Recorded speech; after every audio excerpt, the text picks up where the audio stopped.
¿Admirador o discípulo? Y hacía ya un signo de pregunta ahí. ¿Admiradores o discípulos? Y si yo les pregunto a ustedes, ¿alguien sabe qué es un admirador? ¿O alguien ha tenido un admirador por ahí? Un admirador es una persona que siente una particular devoción o estima hacia una persona destacada en su actividad o hacia la obra de cualidades de esa persona. Es decir, que admirar a alguien es valorarla por lo que tiene, ¿no? En otras palabras, yo creo que todos en algún momento nos hemos admirado a alguien o nos hemos sentido admirados, ¿no? Por ejemplo, mucha gente admira a Shakira, cómo mueve las caderas, cómo baila, a Karol G, a quién más anoté por aquí, a Napoleón Bonaparte, a Cristóbal Colón.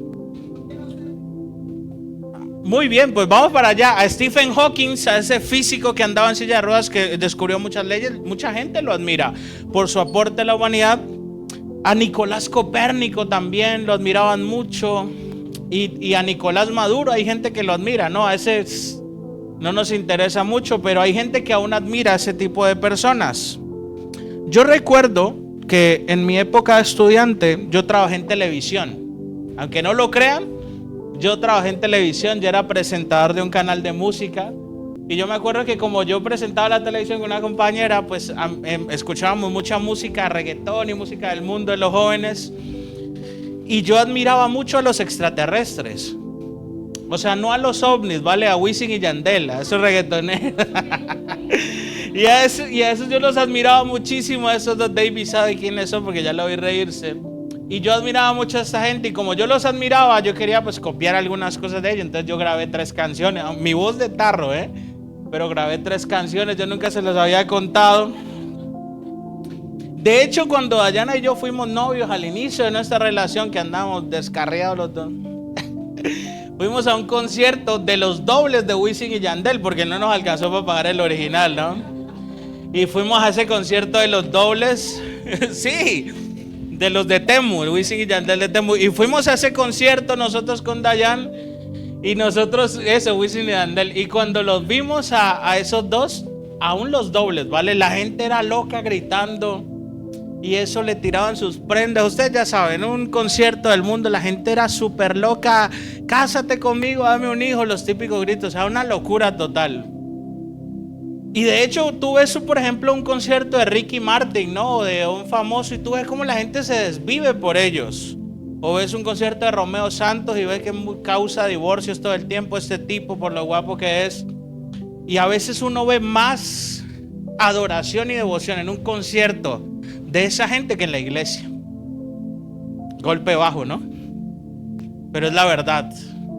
A veces uno ve cuando la gente adora al salmista Ricky Martin y se tira al piso y se desmaya, y tú ves ahí la unción, digo yo. Y en la iglesia, que estamos adorando al Dios creador del universo, a veces nos cuesta levantar los brazos, adorar, decirle que Él es nuestro Padre, nuestro Dios, el que nos sustenta. Y me acordaba de eso porque realmente la gente admira y trasciende esa admiración incluso a la adoración de muchas personas. Y en Romanos 1, por ahí la Biblia siempre nos ha enseñado que el hombre dejó de adorar a Dios por adorar la creación de Dios, y por eso Dios los entregó a sus pasiones vergonzosas, porque el ser humano es muy fácil de influenciar, y es muy fácil de que trascienda la admiración a la adoración. Entonces conocemos casos como gente de Maradona, que admiraba a ese jugador de fútbol argentino que hasta tiene iglesia, la iglesia maradoniana. O la gente que adora los espaguetis porque son muy ricos, que hay una iglesia de los espaguetis, o la iglesia de Satanás, etcétera. Hay un montón de formas en las que el ser humano se ha desviado, y desde la antigüedad vemos, por ejemplo, que se fue un ratico Moisés y ya estaban adorando un becerro de oro. O sea, somos fácil de olvidarnos de Dios, porque el mundo y los deseos y todo lo que vemos nos atrae súper rápido. Y mientras sigo con la enseñanza, yo le voy a hacer una pregunta para que usted después me la responda, y es: ¿qué cosas de pronto hoy nosotros estamos adorando en el mundo que nos impiden adorar a Dios? Amén. Guárdela ahí en su corazón, vaya anotándosela, y yo sigo leyendo por acá más adelante. Yo quisiera que ese amor, y yo siempre le he dicho a Dios, Yo quisiera que ese amor que tiene la gente de admirar a alguien y trascender a la oración sucediera para Cristo.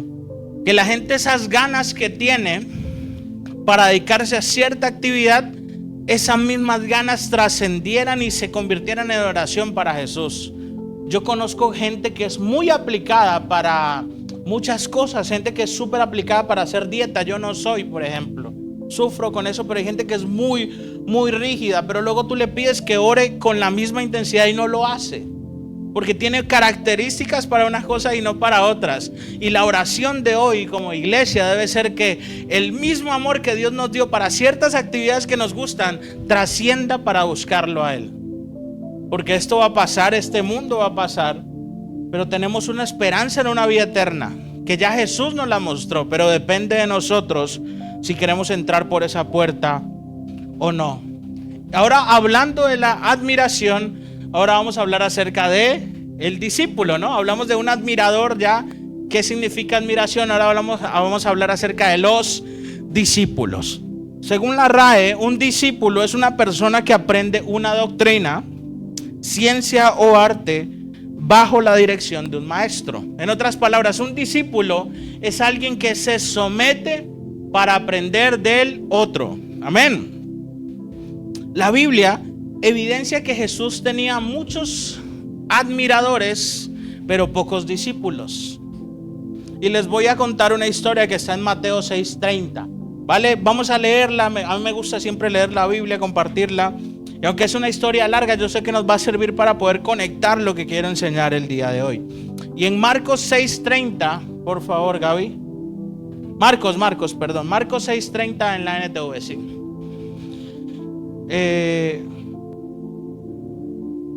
Es la alimentación de los 5,000. Pasa al siguiente, el 31.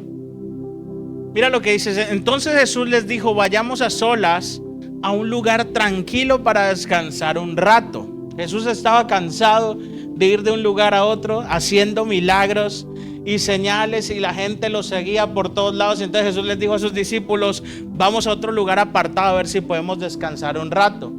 Lo dijo, dice la Biblia, porque había tanta gente que iba y venía que Jesús y sus apóstoles no tenían tiempo ni para comer.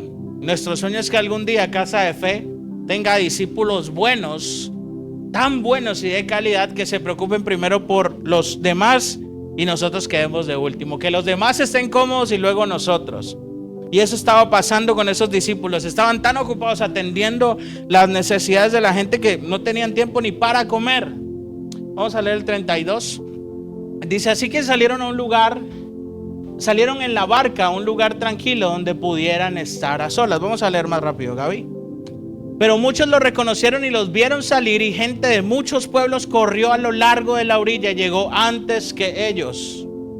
Cuando Jesús salió de la barca, vio la gran multitud y tuvo compasión de ellos, porque eran como ovejas sin pastor. Eran como ovejas sin pastor. Entonces comenzó a enseñarle muchas cosas. Al atardecer, los discípulos se le acercaron y le dijeron: este es un lugar alejado y ya se está haciendo tarde. Despide a las multitudes para que puedan ir a las granjas y aldeas cercanas a comprar algo de comer. Jesús les dijo: denles ustedes de comer. ¿Con qué?, preguntaron. Tendríamos que trabajar durante meses para ganar suficiente a fin de comprar comida para toda esta gente. ¿Cuánto pan tienen?, preguntó. Vayan y averigüen. Ellos regresaron e informaron y dijeron: tenemos 5 panes y 2 pescados. Entonces Jesús les dijo a sus discípulos que sentaran a la gente en grupos sobre la hierba verde. Así que se sentaron en grupos de 50 y de 100. Y Jesús tomó los 5 panes y los 2 pescados y miró hacia el cielo y los bendijo. Luego, a medida que partía los panes en trozos, se los daba a sus discípulos para que los distribuyeran entre la gente. También dividió los pescados para que cada persona tuviera su porción. Todos comieron cuanto quisieron, y después los discípulos juntaron 12 canastas con lo que sobró de pan y pescado. Un total de 5,000 hombres y sus familias se alimentaron. Me encanta esta historia porque nos revela que Jesús era un hombre súper piadoso. Nuestro Señor tenía mucha misericordia de la gente. Aunque estaban cansados, Él y sus discípulos prefirieron atender las necesidades de esas personas. ¿Esas personas realmente le iban a aportar algo a Jesús? Siendo sinceros, no. Realmente los discípulos son los que aportan a la causa, y los admiradores lo único que hacen es alimentarse del talento y del beneficio de la otra persona. Aún así, ellos decidieron alimentar a esos admiradores que tenían Jesús, pero su recompensa fue que mientras los admiradores, y eso escúchelo usted en su corazón, mientras los admiradores comieron lo que pudieron y ya, los discípulos se llevaron cestas llenas. Y es que ser discípulo genera bendición. Usted me pregunta a mí, a Dayana, ¿por qué nos va bien en la vida? Es porque nosotros hemos aprendido a ser discípulos del Señor. Y hemos aprendido que otros nos han formado a ser buenos discípulos. Porque hemos preferido que otros estén bien y aún a veces nosotros pasar situaciones complejas. Porque hemos aprendido nosotros a pararnos en la raya por el beneficio de los demás. Hemos aprendido a orar por los demás aun cuando nosotros tenemos batallas. Hemos aprendido a poner el paraguas a otra persona para que no se moje y aún nosotros mojarnos. Y el ser buen discípulo genera eso, el don de servicio. Tú quieres tener más bendición de la que Dios te puede dar. Tú no solo debes pensar en salir con un plato de comida. Tú debes pensar en salir con la provisión de toda una vida. La gente que admiraba a Jesús fue y recibió una bendición, fue y se ganó su milagro seguramente y se fue con la barriga llena. Pero los discípulos estaban saliendo de ese mismo lugar con mucha provisión, porque dice ahí que tenían que trabajar como un mes para poder ganarse eso. No solo salieron con mucha provisión, sino también salieron con algo que quizás los demás no salieron, y fue la vida eterna. Y vamos a adentrarnos un poco en la Biblia eterna. Es más, el apóstol Pablo nos confirma lo que hoy yo les estoy contando, de que los admiradores eran muchos, pero los discípulos eran pocos. En 1 Corintios 15, 6, vamos a leerlo, Gaby. 1 Corintios 15, 6. Y vamos a leerlo. Mira lo que dice. Más tarde, esto está hablando el apóstol Pablo después de que Jesús fue resucitado. Durante estos 40 días que se le apareció a muchas personas, también se le apareció a sus discípulos. Y dice, más tarde lo vieron más de 500 de sus seguidores a la vez, la mayoría de los cuales todavía viven, aunque algunos otros ya han muerto. Luego lo vio Santiago y después lo vieron todos los apóstoles. ¿Y qué dice el último? Por último, como si hubiera nacido en un tiempo que no me correspondía, también lo vi yo. Y como podemos ver, aunque Jesús tuvo miles de seguidores, porque si solo hablamos de esta escena, eran 5,000 hombres y sus familias. Y vamos a suponer que sus familias son como las de ahora, no como las de antiguamente. ¿Quién aquí tiene 10 hermanos? O 5, o 6. Pero antiguamente la gente era de muchos hermanos. Por ejemplo, mi mamá, no sé cuántos hermanos, tiene como 6 o 7. Y luego nuestras familias o abuelos tenían 10, 12 hermanos. Entonces normalmente antes se tenía mucho más hijos. Entonces vamos a hacer cuentas alegres de que eran mamá y papá y 2 hijos, ¿no? O un hijo. Eran 15,000 personas mínimo que estaban ahí. Eso es mínimo. Siendo yo pesimista, alimentó 15,000 personas. Sabemos que muchos más. Pero todas estas personas que estaban ahí solo eran personas admiradoras que iban a buscar una bendición. Yo no les puedo decir, porque caería mal en decir si se salvaron o no, pero la Biblia nos evidencia que muchos solo estaban ahí buscando una bendición. O sea, no hace falta ser teólogo o experto para entender que muchos iban a buscar a Jesús solo por un milagro, por un beneficio. Y en las matemáticas, así como en la Biblia, en las matemáticas siempre dice David, que sabe mucho de matemáticas, dice el orden de los factores no afecta a el resultado, ¿no? Entonces sin importar si tú sumas 3 más 2 o 2 más 3, te va a dar el mismo resultado. En las matemáticas funciona así, en el mundo funciona así, pero en el reino de los cielos es totalmente diferente. En el reino de los cielos no es lo mismo un discípulo de Jesús que es bendecido por su servicio, a alguien que admira a Jesús y lo busca por su bendición. No sé si me estoy dando a entender. Es decir, que es diferente tú buscar a Dios porque tú lo amas y la causa de la búsqueda o el resultado de tu búsqueda con Jesús es que Él te bendiga, a que tú lo busques a Él solo para que te bendiga. Es real. A mí me gustaría de pronto decirles, no, Dios te va a bendecir y que todo fuera bonito en la iglesia todo el tiempo. Y yo creo que hemos caído en un error tremendo como iglesias y como pastores, en hacerle creer a la gente que la misericordia de Dios como que se puede ser burlada. Y no, la misericordia de Dios es la capacidad que tiene Dios de perdonarnos aunque no lo merezcamos. Pero la misericordia de Dios no puede ser burlada. De hecho, Jesús en Mateo 7:21, Él nos habla de un momento que va a pasar en la historia que es muy fuerte para muchos. Vamos a leer Mateo 7:21, por favor. Mira lo que dice: no todo el que me llama Señor, Señor, entrará en el reino de los cielos o del cielo. Solo entrarán aquellos que verdaderamente hacen la voluntad de mi Padre que está en el cielo. ¿Qué está diciendo Jesús ahí? Yo quiero que usted mismo salte el rema en su corazón.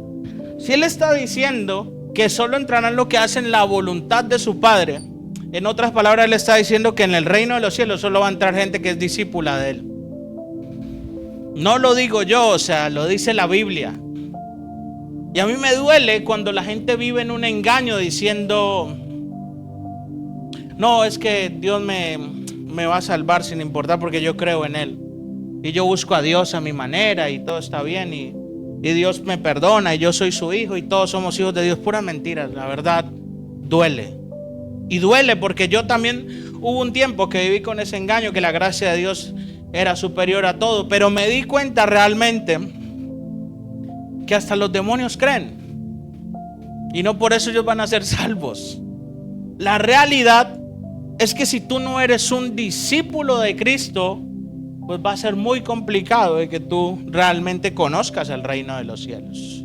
Vamos a leer el 22, Gaby, un segundo. Dice: el día del juicio, muchos me dirán, Señor, Señor, profetizamos en tu nombre, expulsamos demonios en tu nombre e hicimos muchos milagros en tu nombre. ¿Y qué dice el 23? Pero yo les responderé, nunca los conocí. Aléjense de mí, ustedes que violan las leyes de Dios. Es más, iglesia, ni siquiera los talentos o las señales que podamos mostrar aquí son una garantía de que nosotros vamos a ser salvos. Porque aún gente que ni siquiera realmente ha tenido un encuentro con Jesús es capaz de hacer levantar un muerto por la misericordia de Dios, no porque vayan a ser salvos. Es decir, que las señales y los frutos no son evidencia de la salvación, son evidencia de la misericordia de Dios. La salvación es la evidencia de que tú has creído en Jesús con todo tu corazón y que realmente reconoces que Él es tu Señor y que el Espíritu Santo habita en ti. Las señales, los milagros, los prodigios y todo lo que haga Dios en adelante solo es una muestra de su profunda misericordia y amor por el ser humano. Amén. Yo estaba leyendo justamente hoy, esto no lo había notado aquí en la enseñanza, pero es que este artículo conectó todo lo que yo iba a enseñar hoy. Y es que en Estados Unidos hay un hombre que es muy famoso. Por ejemplo, en Colombia, cuando hacen las encuestas de los candidatos presidenciales, siempre hay una firma que ahora no recuerdo el nombre, que dice, esta encuesta la hizo tal empresa, ¿no? Y es como que muy conocida. Pues lo mismo este hombre que se llama George Barna, él es fundador de una empresa que se llama Barna Research. Y es una empresa de consultoría que ellos hacen estudios de mercadotecnia, encuestas. Entonces ellos lo que hacen es entrevistar a las personas y ahí sacar unos datos para empresas, para el público. Y entonces, por ejemplo, tú escuchas 10 de cada 100 personas tienen depresión o lo que sea. Esos datos los sacan este tipo de empresas que van y consultan y tal. En todo caso, a este hombre lo contrataron para hacer un estudio sobre los cristianos, acerca de cómo los cristianos están viendo su compromiso con Dios. Y él lo hizo exactamente en Estados Unidos, pero es un reflejo más o menos de lo que sucede en la sociedad hoy en día, y se los voy a leer. Dice: la mayoría de los cristianos no saben lo que es un discípulo. Ese es el título de la investigación que él pone. Específicamente, él documentó que en Estados Unidos hay 174 millones de cristianos autoidentificados, o sea que se determinan ellos como cristianos, es decir, el 68% del país. El 68% de Estados Unidos se identifica como cristiano, como que cree en Jesús. Estamos hablando de todas las denominaciones. 90 millones de cristianos dicen que han nacido de nuevo teológicamente. O sea, no solo dicen yo creo en Jesús, sino que dicen que reconocen que nacieron de nuevo, que fueron bautizados. ¿Me hago entender? Esto representa el 35% de la población. Y dice que 128 de cristianos creen en la existencia de Dios. Eso representa un 50% de la población. Pero vamos más allá, ¿vale? 84 millones dicen que van a una iglesia cristiana al menos un domingo a la semana. Eso representa el 33% de la población. Pero aquí viene lo más triste. Solo 46 millones de cristianos se autoidentifican que están comprometidos realmente con Dios. Es decir, de toda esa gente, solo el 18% dice que está comprometido. Del 100%, solo el 18% dice que está comprometido con Dios. Y eso es lo que ellos dicen, no estamos hablando de que es la realidad. Y en la iglesia pasa lo mismo. Jesús alimentó a 5,000, pero solo una décima parte, o sea 500 más o menos eran sus discípulos. Pero luego de esos 500, solo 120 fueron los que fueron llenos del Espíritu Santo. Pero de esos 120 llenos del Espíritu Santo, la Biblia nos da evidencia de menos de 20 que realmente trascendieron para impactar el mundo, que fueron sus apóstoles, Pablo, Felipe, todos los enviados por él, que trascendieron más allá de la historia. Es decir, que no solo fueron llenos, sino que no escondieron ese talento, hicieron algo por la humanidad. Y él también más adelante concluye cosas muy fuertes. De hecho, él dice lo siguiente a través de esa muestra. Dice: ninguna de estas cosas constituye lo que es un discípulo. Y lo dice abiertamente. Dice: todas las personas, son pecadoras. Eso no nos hace discípulos de Jesús.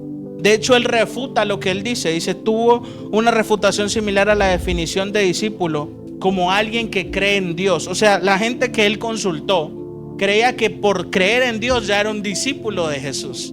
Es decir, que estaban equivocados. De hecho, él dice, ese hombre dice, Satanás y los demonios también creen en Dios. Lo que yo les estaba hablando ahora. O sea, el hecho de creer en Jesús no te garantiza que tú eres un discípulo. Y en reacción a la definición de discípulo, dice aquí, como alguien que asiste a la iglesia, enfatizó que los cristianos tienen la obligación de no solo asistir a la iglesia, sino ser la iglesia. Que hay una gran diferencia ahí. Y también sostuvo, le dio un poco de palo a los padres, que cuando se trata de inculcar una visión del mundo a los hijos, los padres priorizan los logros académicos de los hijos, priorizan la felicidad emocional de los hijos y priorizan la visión del mundo. Es decir, que los padres priorizan que los hijos estén bien, que tengan estudios, que tengan una visión clara del mundo, pero no priorizan la vida espiritual de los hijos. Eso es lo que él concluye con este estudio. Y más adelante dice, los padres quieren que sus hijos sean una buena persona, pero no que sean discípulos.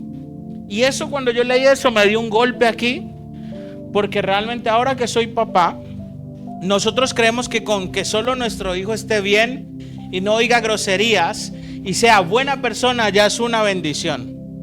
Pero la realidad es que no solo es eso, sino que sean realmente discípulos de Cristo. Yo les pregunto algo que ya se los pregunté hace unas semanas en una enseñanza que hice acerca del cielo y del infierno. ¿quiénes van a ir al infierno? ¿La gente buena o la gente mala? Les pregunto hoy. Buenos y malos.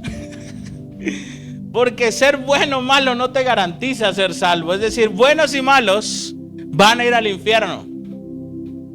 Solo los discípulos de Cristo realmente son los que van a estar salvos en medio de ese momento de ira que va a venir. Dice la Biblia que en estos tiempos finales mucha gente buscará la muerte y no la hallará en estos tiempos de angustia que se vienen para la tierra. Y debemos estar preparados. Ya para ir avanzando un poco en la enseñanza, quiero que leamos Lucas 9:57 y los pongo en contexto rápidamente. Jesús, una vez más, seguido por un montón de personas. Lucas 9:57. Jesús estaba seguido por un montón de personas y las personas, al ver que Jesús sanaba, que Jesús hacía milagros, se emocionaron. Y así como la gente que se emociona cuando ve a Ricky Martin, que yo les decía, hazme un hijo, le estaba la gente emocionada diciéndole a Jesús, Jesús, quiero seguirte. Y a nosotros nos pasa en la iglesia que vimos nosotros cuando hayan muchos casos de gente que dijo, no, Jesús ya me hizo el milagro, es que me meto de lleno. Y a los 2 días ya no vuelven. Nos ha pasado porque se dejan guiar por sus emociones. Y vamos a leer rápidamente Lucas 9:57 al 62, Gaby. Dice, mientras caminaban, vamos a leerlo en la Reina Valera, por favor. ¿Vale? Para entenderlo un poquito mejor. Dice, yendo ellos, uno le dijo en el camino, Señor, te seguiré a donde quiera que vayas. Wow, qué hermoso, ¿no? Vamos a dejarlo un ratico ahí. Señor, te seguiré a donde quiera que vayas. Me acuerdo cuando uno era joven de novio, uno le decía, voy a estar contigo y vivir por toda la vida, ¿no? Y luego, ¿dónde está esa pareja que le dijo uno eso? Ah, no, aquí está, Dayana, tú me dijiste, voy a estar contigo el resto de mi vida. Hasta ahora vamos bien. Vamos bien. Vamos a leer el 58. Y le dijo Jesús, las zorras tienen guaridas y las aves de los cielos nidos, mas el Hijo del Hombre no tiene dónde recostar su cabeza. Y le dijo otro, ¿vale? Perdón, y Jesús le dijo a otro, sígueme. Y él le dijo, Señor, déjame que primero vaya y entierre a mi padre. Jesús le dijo, deja que los muertos entierren a sus muertos. Y tú ve y anuncia el reino de Dios. Entonces también dijo otros, te seguiré, Señor, pero déjame que me despida primero de los que están en mi casa. Y Jesús le dijo, ninguno que poniendo su mano en el arado mira hacia atrás es apto para el reino de Dios. Amén. En este pequeño fragmento de escritura nosotros podemos identificar 3 tipos de personas con 3 intenciones similares, ¿vale? Yo le determiné a cada uno de estos discípulos o posibles discípulos con un título, ¿vale? Y al primero, al del 57 y el 58, le pusimos el discípulo impulsivo, ¿no? Y es el ejemplo que yo les ponía cuando uno está de novio, a uno le dije, mi amor, te bajo la luna, te bajo las estrellas, cuando sigamos adelante yo te voy a comprar no sé qué, eres la mamá de mis hijos, y luego nunca pasa. Y este hombre le dijo a Jesús eso, a través de sus emociones, le dijo, Señor, te seguiré a donde quiera que vayas. Me imagino esta escena igual, porque Jesús sabía la posición de este hombre y lo que estaba dispuesto a hacer. Por eso Jesús le responde lo siguiente, le dice, tanto las aves del cielo como las zorras tienen su propio hogar, pero yo no. Si nosotros leemos detenidamente, este hombre en Mateo, no lo vas a poner, vale, Gaby, pero les voy a dar el otro. Esta historia se cuenta en 2 partes de la Biblia, en Mateo 8:18 y en Lucas 9:58, que es donde estamos leyendo, ¿vale? En Mateo 8, la Biblia nos revela que el hombre impulsivo que está hablando aquí es un escriba, es un fariseo. Por eso es que Jesús le responde así. Jesús le responde de esa manera porque este fariseo pues tenía una posición. Este hombre tenía un trabajo, tenía una posición religiosa. Este hombre seguramente tenía un estatus social, tenía unas comodidades superior al resto del pueblo. Y Jesús sabía en su corazón lo que estaba pasando con él. Y sabía que le estaba diciendo que lo iba a seguir por sus emociones. Y esta respuesta me lleva a cuando Jesús estaba con el paralítico y estaban los fariseos cavilando en su mente, diciendo: ¿y este por qué perdona pecados? Y yo recuerdo que Jesús leyó su mente, porque Él es omnipotente, omnipresente, omnisciente. Y Él descubre que estaban ellos hablando eso y le responde en voz audible, le dice: el Hijo del Hombre tiene la potestad de perdonar pecados. Yo estoy seguro que así cuando este fariseo se le acerca a Jesús, ese escriba, y le dice: te seguiré a donde vayas, Jesús le lee el corazón y le dice: es que tú no vas a dejar la posición que tienes, tú no vas a dejar los caprichos que quizás tienes. Nosotros hemos hablado últimamente del no de Dios y parece que Jesús lo estuviera rechazando, ¿no? A primera vista parece como que Jesús, ¿por qué le responde eso?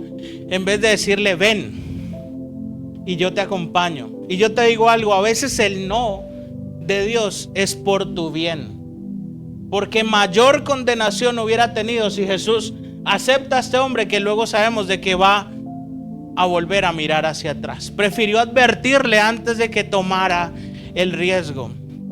Y muchas veces nosotros tenemos muchas ganas de servir a Cristo y estamos emocionados por ello, y a veces los pastores tampoco tenemos discernimiento para poder dispensar esas emociones, y termina la gente fallando en los intentos y terminamos viendo gente con muchas ganas de servir que en medio del camino le termina fallando a Cristo. Y a mí me duele cuando pasa eso.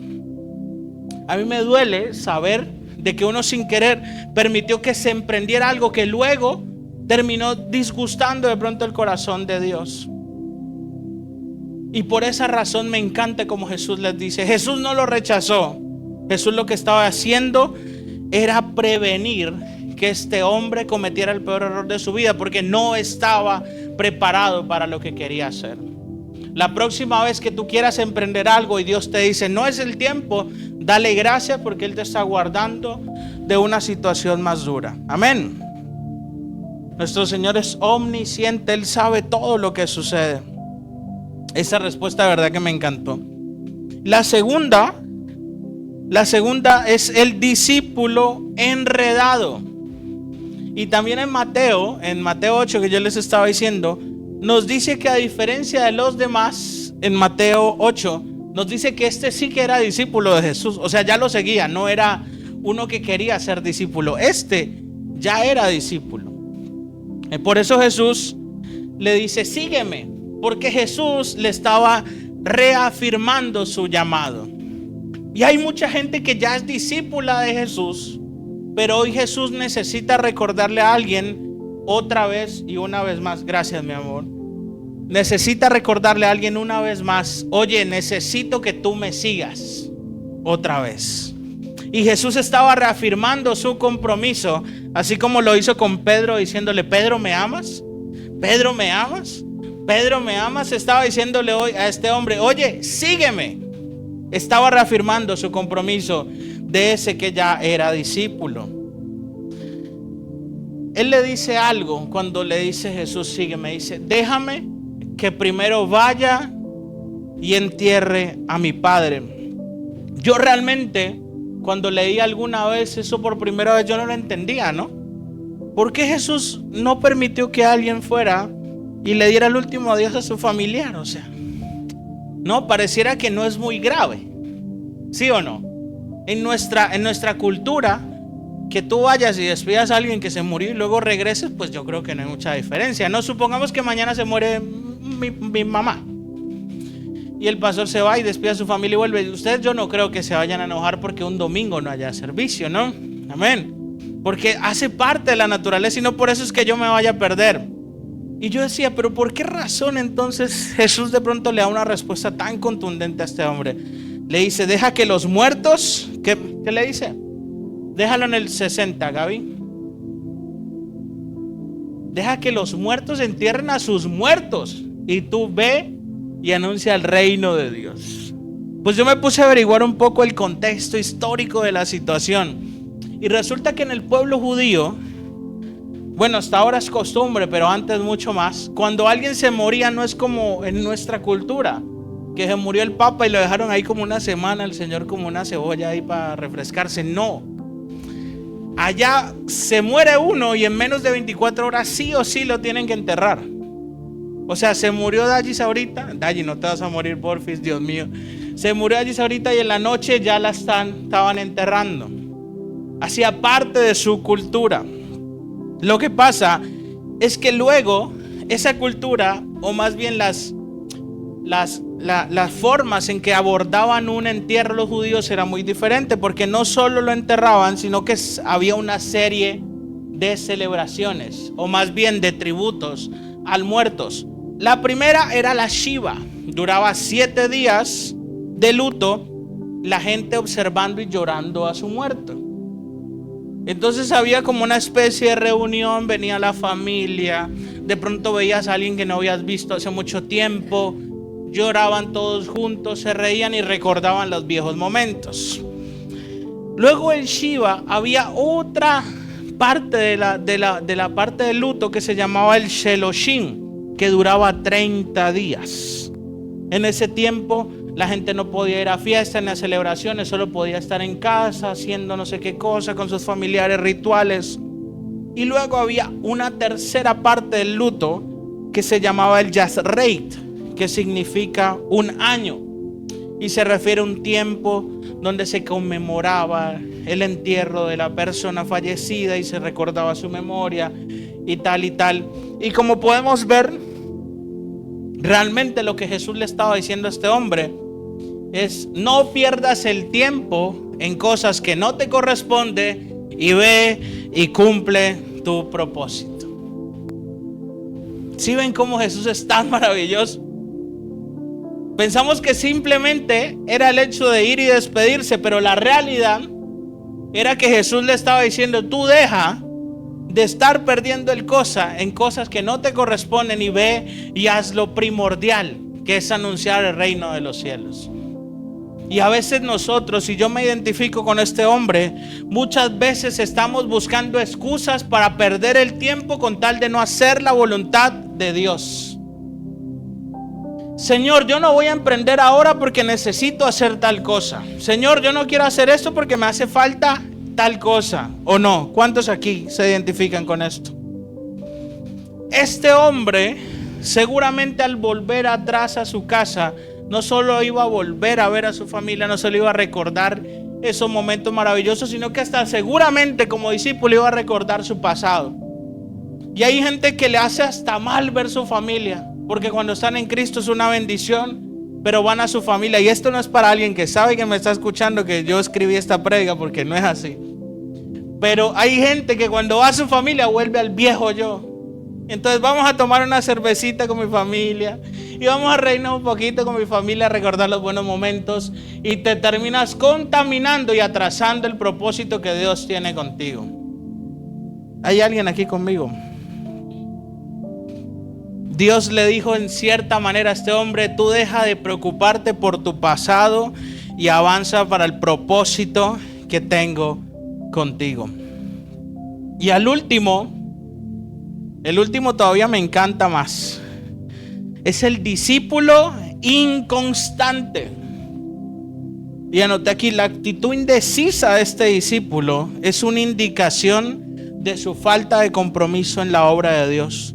Está dispuesto a servir a Dios con su vida si puede tener un poquito de tiempo para volver a casa y decir adiós a los que todavía estén allí. Es el irresponsable pedido de una última despedida. Ponlo en el 61 que lo anoté aquí. Entonces, vale. Entonces también dijo el otro: te seguiré, Señor, pero déjame que me despida primero de los que están en mi casa. Y esto es muy parecido al anterior, porque realmente es volver atrás, volver a su pasado. Y hay una historia muy parecida, y es que cuando Elías llama a Eliseo, dice Eliseo, déjame, voy rapidito y me despido con mi familia y luego te sigo, ¿no? Pero si nosotros vemos como lo dice Eliseo, la intención es totalmente diferente a como lo dice este hombre. Porque Eliseo, cuando dice eso, realmente es lo que quería decir: mira, yo tengo un compromiso aquí, lo asigno a alguien y me voy contigo. El hombre cuidaba sus animales, tenía que dejar responsabilidades antes de emprender un viaje, y eso es una bendición, porque Dios no quiere gente que improvise, Dios quiere gente que planifique su futuro. Pero la diferencia de este hombre era que él quería volver a despedirse de su familia, quería dar el último adiós. Y yo me acuerdo otra vez con Dayana, que siempre me acuerdo de cosas con Daya. Cuando éramos novios, yo le iba a visitar, y uno de novios, uno le dice el último piquito y me voy, ¿no? O nadie nunca ha tenido novio, pues. Entonces uno está con el novio y le dice un besito ya para que me vaya, ¿no? Y uno se va, y otro para que me vaya, y uno termina ahí. David se ríe por algo. Y uno tenía ahí, y toda la noche uno está despidiéndose de su novio. Ojo Gaby, Gaby no te... Y uno toda la noche está ahí dando el último besito y me voy, ¿no? O la última cervecita para la gente que alguna vez estuvo en el mundo. La realidad es que nuestro volver atrás, volver a nuestro pasado, volver a nuestra familia, volver a donde salimos, muchas veces lo único que nos trae es atraso para el plan que tenemos nosotros. Por eso Jesús le responde a este hombre lo siguiente, el 62, Gaby. Le dice: ninguno que poniendo su mano en el arado mira hacia atrás es apto para el reino de Dios. Y realmente, cuando la gente no tenía los bueyes para trillar, lo que hacían era las mismas personas ponerse el yugo y arrear con eso para dar la tierra. Entonces la tierra, pues en Leticia, en el pueblo donde yo soy, le llaman chagra, pero en otros lugares el campo, el huerto, etcétera. Entonces uno tiene que manualmente arar la tierra, pero la línea no te puede salir torcida, ni puedes detenerte porque dañas la forma en la que vas arando la tierra. Entonces es como cuando tú haces una cartelera o lo que sea y quieres hacer una línea. Si tú vas y paras en la mitad, ya dañaste completamente esto. Tienes que finalizar lo que empezaste. Entonces ellos tenían que caminar, pero si paraban a descansar y volteaban para atrás a ver cómo estaban yendo rectos, cuando seguían, al final les quedaba torcido. Y es una analogía realmente de lo que nos pasa a nosotros cuando estamos trabajando para el Señor y cuando estamos siendo discípulos de Cristo. Si tú te detienes, estoy seguro que la línea recta que tú llevabas se tuerce. Y yo no culpo a la gente que ha emprendido y una y otra vez, porque esa gente son personas persistentes. El problema está en la gente que nunca emprende nada. El mayor fracaso de la vida, o una persona fracasada, no es la gente que lo intentó y le fue mal. El fracasado es la gente que nunca lo intenta. Y Jesús por eso habla de que es necesario que cuando tú inicies algo, sin importar lo que suceda, jamás mires atrás. Y los errores que tú cometiste, lo que tú emprendiste que no funcionó, que la gente te está juzgando, no importa lo que diga la gente, es lo que importa lo que Dios dice. Mientras muchos creen que fracasó, tú sigues adelante, a pesar de que hubieron baches en el camino y huecos que quisieron frenarte, porque tú no estás mirando para atrás. El problema no es si tú fracasaste o no, el problema es que muchos solo miran para atrás. Un matrimonio exitoso es un matrimonio que no voltea a ver atrás. Una relación saludable con la familia es una familia que no voltea a ver los errores pasados ni lo que sucedió atrás. Si tú quieres ser un buen hijo, olvida las ofensas que te hicieron tus padres también atrás y déjalas atrás. ¿Quieres ser un buen ministro de Dios? Olvida de las ofensas que te han hecho y sigue para adelante y deja todo atrás. ¿Quieres ser un buen padre? Olvida cualquier cosa que haya pasado en tu vida y empieza a ver para adelante. Ya para finalizar, vamos a leer Filipenses 3:13, que a mí me encanta ese versículo. Y mira lo que dice el apóstol Pablo. Vamos a leerlo en la NTV, porfa. Filipenses 3:13. Sí. El 13, perdón, Gaby. No me sale la pronunciación española todavía. Dios, Cambia mi lengua. Voy a poner 13. Mira lo que dice: no, amados, no lo he logrado, está diciendo el apóstol Pablo, pero me concentro únicamente en esto. Olvido el pasado y fijo la mirada en lo que tengo por delante. Tú quieres de verdad salir del lugar donde estás y quieres empezar a conquistar lugares que tú nunca has olvidado. Empieza a tener una visión de lo que tienes delante de ti, no lo que dejaste atrás. Si tú vas a mirar para atrás, solo vas a mirar atrás para recordar de dónde Dios te sacó, no para recordar lo malo que has sido. ¿Sabes qué dijo Pablo? Quizás no me he ganado la vida eterna. En otras palabras estaba diciendo: no he logrado todavía el propósito completo, pero no me importa lo que pasó. Estoy concentrado, me olvido en el pasado y fijo la mirada en lo que tengo por delante. La visión de Casa de Fe es una visión que se preocupa por lo que viene y los planes que Dios tiene. No por la gente que nos ofendió, no por la gente que se fue, no por lo que quizás pudimos hacer y no lo hicimos, no. Es por lo que viene y por lo que Dios tiene planeado. Aunque nosotros no hagamos nada, aunque parezca que ni siquiera se puede hacer nada, si Dios lo dijo, Él lo hará. Amén. Ponte de pie.